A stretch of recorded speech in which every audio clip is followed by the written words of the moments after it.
क्यों नमस्कार। अपना विषय है इतिहास। एमए फाइनल ईयर, द्वितीय प्रश्न पत्र, आधुनिक भारत का इतिहास। टॉपिक है भारत में राष्ट्रीयता का विकास। ब्रिटिश कालीन भारत में राष्ट्रीयता का विकास एक महत्वपूर्ण तत्व है जिसके बारे में हमें जानकारी करनी अनिवार्य है। राष्ट्रीयता का विकास कोई तात्कालिक पहलू नहीं होकर के लंबे समय तक चली लगभग 100 वर्ष की अनवरत गुलामी के प्रतिशोध के रूप में राष्ट्रीयता की शुरुआत हुई। भारत में राष्ट्रवाद के जनक के पीछे बहुत ही महत्वपूर्ण एवं ऐसे के तत्व रहे हैं जिनको हम इस टॉपिक अंतर्गत जिक्र करेंगे। राष्ट्रवाद की प्रथम झलक हमें 1857 के विद्रोह के रूप में मिलती है। 1857 का जो विद्रोह हुआ था उसे प्रथम राष्ट्रवाद का विद्रोह कहा जाता है और उस विद्रोह में हिंदू, मुस्लिम, सिख, ईसाई और संपूर्ण भारत के विभिन्न क्षेत्र के लोगों ने बढ़ चढ़ कर के ब्रिटिश सरकार के प्रतिशोध के रूप में भाग लिया। वही हमारे लिए राष्ट्रवाद का प्रथम सोपान था। लेकिन ब्रिटिश सरकार ने 1857 के विद्रोह को विफल करने के बाद में भारतीय लोगों की बात को सुनने का प्रयास किया। अंग्रेजी साम्राज्य के विरुद्ध असंतोष के मूल तत्व या राष्ट्रवाद की उत्पत्ति के मूल कारण ये माने जाते हैं। भारत का राजनीतिक एकीकरण। अंग्रेजी आधिपत्य से भारत को एक लाभ भी हुआ। इसने समूचे देश को राजनीतिक और आर्थिक रूप से एकता के सूत्र में बांध दिया। एकीकरण के कारण भारत में रेल, डाक और तार सेवा की शुरुआत हुई, जिससे एक स्थान के व्यक्ति को दूसरे स्थान के व्यक्ति से संपर्क करने और अपने विचारों को आदान प्रदान करने का मौका मिला। भारतीय राष्ट्रीयता की आर्थिक पृष्ठभूमि थी, वह भी इसी प्रकार की थी। आर्थिक पृष्ठभूमि का जब हम जिक्र करते हैं तो ऐसा पाया जाता है कि भारत में किसान, कारीगर और मजदूर ये हैं वो अपने ही हकों के लिए, अपने अधिकारों के लिए संघर्ष कर रहे थे सरकार के प्रति। तो ये भी एक महत्वपूर्ण कारण माना जाता है। फिर है अंग्रेजी शिक्षा का प्रसार। यद्यपि अंग्रेजों ने भारत में अंग्रेजी शिक्षा का प्रसार अपने स्वार्थों के वशीभूत होकर ही किया था, तथापि 19वीं शताब्दी में पाश्चात्य विचारधारा और अंग्रेजी शिक्षा के विकास ने भारतीयों की मानसिक जड़ता समाप्त कर उन्हें आधुनिक तर्क संगत विवेकपूर्ण राजनीतिक दृष्टिकोण अपनाने का अवसर प्रदान किया।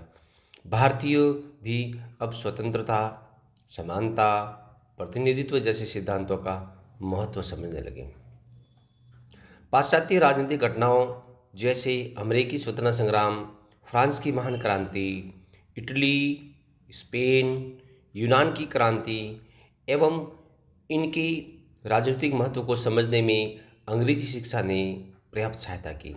इसी प्रकार मिल्टन, शैली, बायरन, वाल्टेयर, रूसो, मिल, मैज़िनी, गैरिबाल्डी सदृश विद्वानों के दर्शन एवं क्रांतिकारी कार्यों से भारतीय शिक्षित वर्ग अत्यधिक प्रभावित हुआ। समान शिक्षा प्रणाली ने देश के एकीकरण में भी सहायता की। इस प्रकार अंग्रेजी शिक्षा के प्रसार ने राष्ट्रीय एकता के तत्व को बढ़ावा दिया। साहित्य एवं समाचार पत्रों का योगदान। अगला तत्व है साहित्य एवं समाचार पत्रों का योगदान।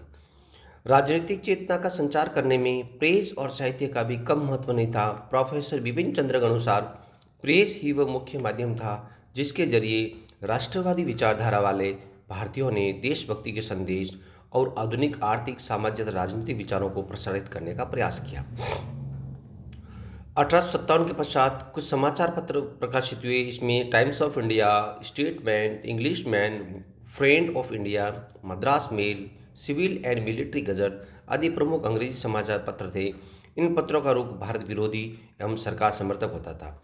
लेकिन इसी समय अन्य समाचार पत्र भी प्रकाशित हुए, जिसमें हिंदू पैट्रियट, अमृत बाजार पत्रिका, इंडियन मिरर जो बंगाल में प्रकाशित था, बम्बई से राष्ट्र गुप्तार, नटी ओपिनियन, मराठा केसरी, मद्रास से हिंदू, उत्तर प्रदेश से हिंदुस्तानी आज़ाद और पंजाब से ट्रिब्यून थे। इन समाचार पत्रों ने राष्ट्रीय चेतना को विकसित किया। इसी प्रकार बंगला, असमिया, मराठी, तमिल, हिंदी, उर्दू आदि में उपन्यास, निबंध, कविताएं आदि लिखकर देशभक्ति की भावना का परिचय दिया गया। इस प्रकार समाचार पत्रों ने भी महत्वपूर्ण योगदान दिया। हम आगे आते हैं तो हम पाते हैं कि सामाजिक एवं धार्मिक सुधार आंदोलनों का भी प्रभाव पड़ा। ये सामाजिक एवं धार्मिक आंदोलन कौन कौन से थे? उसमें राजा राम मोहन राय का ब्रह्म समाज, स्वामी दयानंद सरस्वती का आर्य समाज, केशव चंद्र सेन प्रार्थना समाज और रामकृष्ण मिशन, थियोसॉफिकल सोसाइटी इत्यादि ने स्वदेश प्रेम की भावना भारतीय लोगों में भरने का प्रयास किया। एम एस जैन के अनुसार विश्व के उन देशों में राष्ट्रीयता की भावना जिन्हें विदेशी सत्ता में विरुद्ध संघर्ष करना पड़ा, अतीत से गौरव ढूंढकर ही जागृत हुई। इसलिए भारत में भी इस गौरवपूर्ण समय की तलाश थी। परिणाम स्वरूप धर्म सुधार आंदोलनों ने, विभिन्न प्रकार के जो सामाजिक सुधार आंदोलन ने राष्ट्रीयता की भावना को जनमानस में कूट कूट कर भरती थी। अगला तत्व आता है, इसका मुख्य में आता है मतलब प्राचीन संस्कृति का ज्ञान। भारतीय राष्ट्रीयता के विकास में प्राचीन संस्कृति के ज्ञान को भी महत्वपूर्ण माना गया है। सुधार आंदोलनों का अतिरिक्त भारत की विस्तृत सभ्यता की जानकारी, इसके इतिहास एवं संस्कृति की खोज से भी भारतीयों में देश प्रेम की भावना विकसित हुई। कलकत्ता में स्थापित एशियाटिक सोसाइटी ने प्राचीन साहित्य एवं संस्कृति को विश्व के समक्ष रखा। अनेक प्राचीन ग्रंथों का अंग्रेजी एवं अन्य भाषाओं में अनुवाद हुआ। प्राचीन लिपियों को पढ़ा गया। ऐतिहासिक स्मारकों एवं स्थलों की खोज की गई। Max Muller, Monier, William Colebrooke, Haraprasad Shastri, Rajendra Lal Mitra, Ranade, Bhandarkar इत्यादि के प्रयासों से भारतीयों में अपने अतीत के प्रति जिज्ञासा बढ़ी। इनका ज्ञान प्राप्त होने से उनमें आत्मगौरव का और देश गौरव की भावना जागृत हुई। विदेशों से संपर्क। अंग्रेजी शिक्षा के प्रसार के चलते अनेक भारतीय विदेशों में भी गए। वहां उन लोगों से नया राजनीतिक चिंतन एवं क्रांतिकारी विचार देखा। वे पश्चिम में होने वाले स्वतंत्रता, समानता, राष्ट्रीयता के आंदोलन के संपर्क में आए। फलस्वरूप उन्होंने भारत में भी इसी प्रकार की सोच और विचारधारा का समर्थन किया। प्रजातीय विभेद की नीति। ब्रिटिश सरकार अंग्रेजों की प्रजाति विभेद की नीति ने जलती अग्नि में भी घी का काम किया। वे हमेशा ब्रिटिश सरकार के प्रतिनिधित्व को सर्वश्रेष्ठ मानते थे और भारतीय लोगों से घृणा करते थे। भारतीय लोगों को वो ब्लैक पर्सन या काले व्यक्ति की संज्ञा देते थे। इसके कारण भारतीय लोगों में ब्रिटिश अधिकारियों और कर्मचारियों के प्रति एक रोष की भावना व्याप्त थी, जिससे राष्ट्रीयता की भावना का विकास हुआ। कुछ राजनीतिक संस्थाएं भी उस समय बन चुकी, जिसमें Punjab land order society, British Indian association, Bombay association, Madras native association, इस प्रकार कुछ संस्थाएं ऐसी बन गई जो भारतीय संस्थाएं थी, जिसमें द्वारा हमें राष्ट्रीय गौरव की जानकारी मिलती थी। अंततः और अंतिम जो कारण आता है वो लॉर्ड लिंटन की दमनात्मक नीति का आता है। लॉर्ड लिंटन एक प्रतिक्रियावादी गवर्नर था और उसने भारतीयों पर बहुत ज़्यादा अत्याचार किए। उसने आर्म एक्ट पर द्वारा पाबंदी लगा दी, प्रेस की स्वतंत्रता का अपहरण कर दिया। सबसे दुखद बात यह थी कि जिस समय समस्त भुखमरी और अकाल से देश पूरा कर रहा था, उस समय उसने दिल्ली दरबार का आयोजन किया, जिसमें पानी की तरह धन बहा गया। उसने सिविल सर्विस में प्रवेश की उम्र घटाकर भारतीयों के लिए प्रवेश और कठिन कर दिया।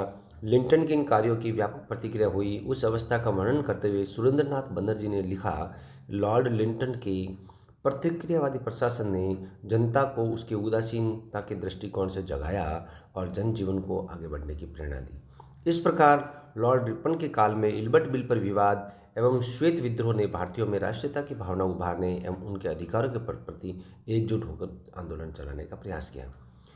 इन संपूर्ण तथ्यों के आधार पर हम ये मान सकते हैं कि भारत में राष्ट्रीयता का आंदोलन कोई एक सामान्य कार्य या सामान्य परिस्थितियाँ नहीं थी, वो एक बहुत ही लंबे समय तक संघर्ष और अनवरत का परिणाम था। धन्यवाद।